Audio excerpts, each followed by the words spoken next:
Hello awesome people, welcome to Past Logo Creation video tutorial.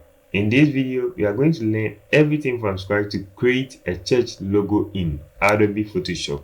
So we are going to learn everything possible to create a grace worshippers. It's basically for a singing group in a church, and we are going to learn how to do this in Adobe Photoshop. But before we dive into the video, let's talk about our sponsor for today's video, Skillshare. Skillshare is a huge learning platform with thousands of premium classes for creative and curious people. They have 1,000 of inspiring classes about graphic design, photography, illustration, filmmaking, freelancing, and much more.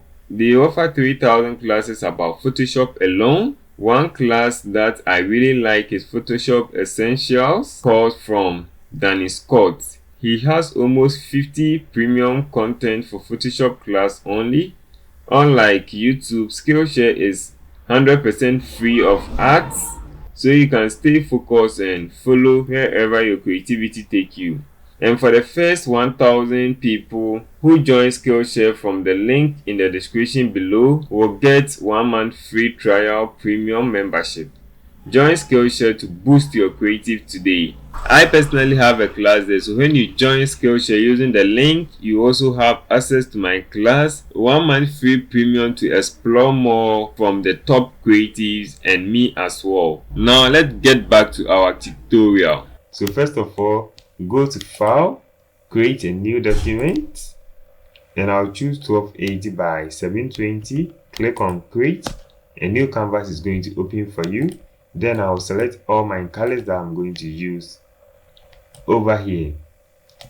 Alright, so from here, with the help of my rectangle tool, I'm going to draw a rectangle just like this. So to make sure it is proportioned, I'll hold down the Shift key to make sure it is proportioned.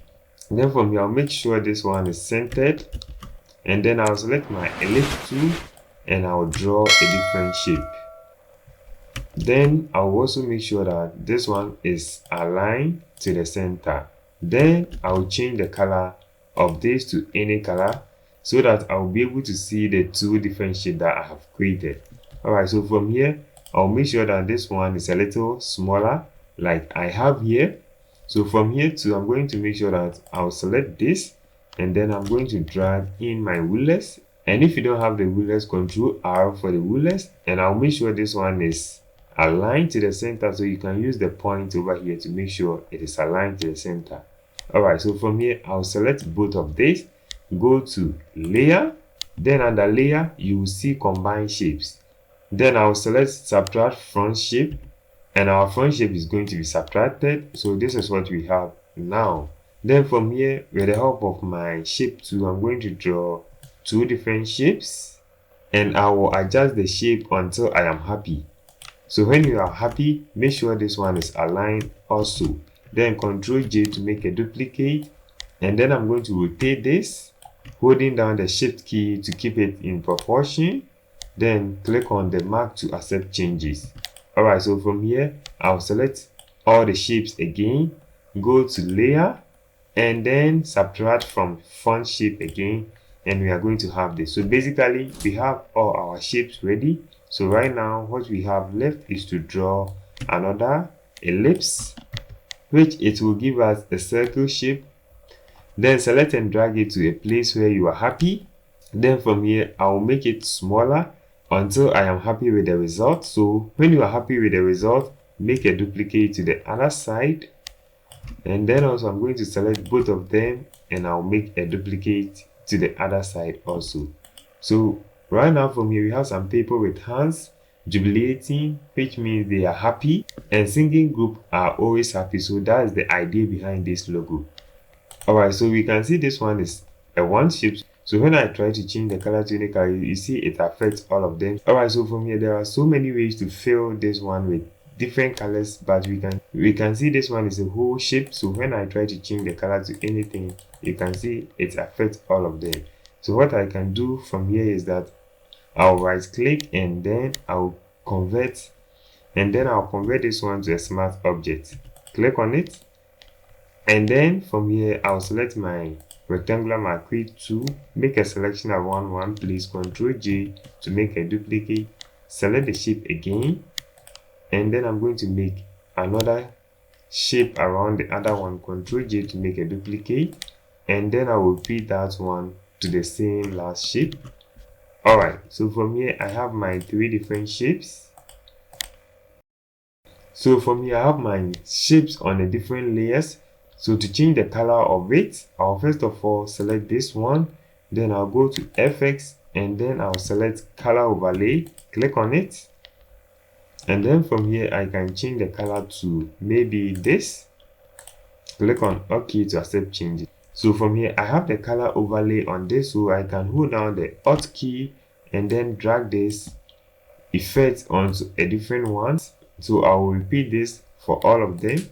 Alright, so from here we can see that we have this shape, and this one is with a different color already.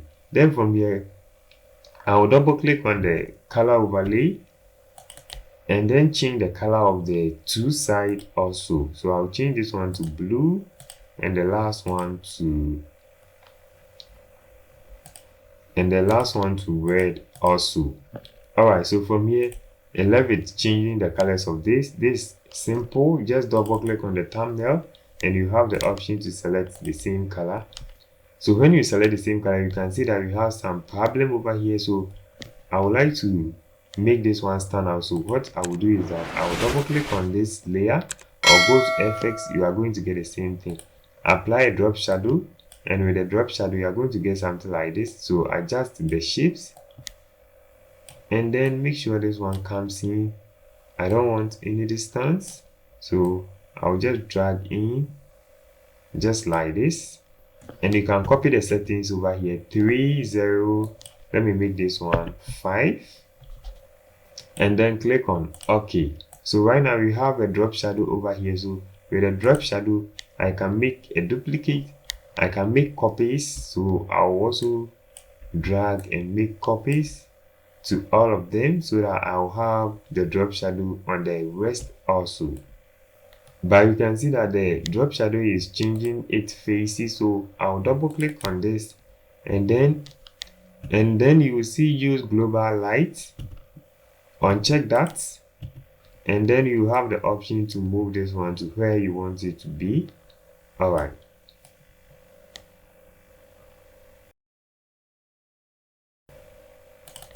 double click to open the second one, uncheck the global light, and then adjust the position as you want or as you wish to have it.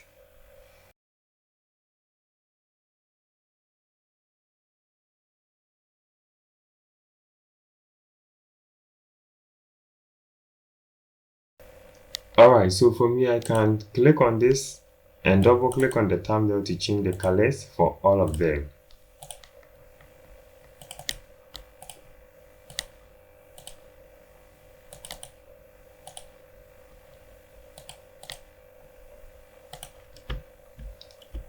Alright, so for me I can select all of these, Ctrl G to group, and then I can scale this one down.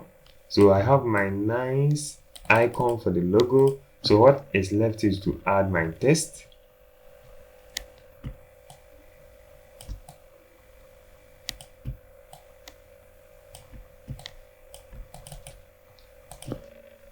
Alright, so with my text added, this is the final result of my logo.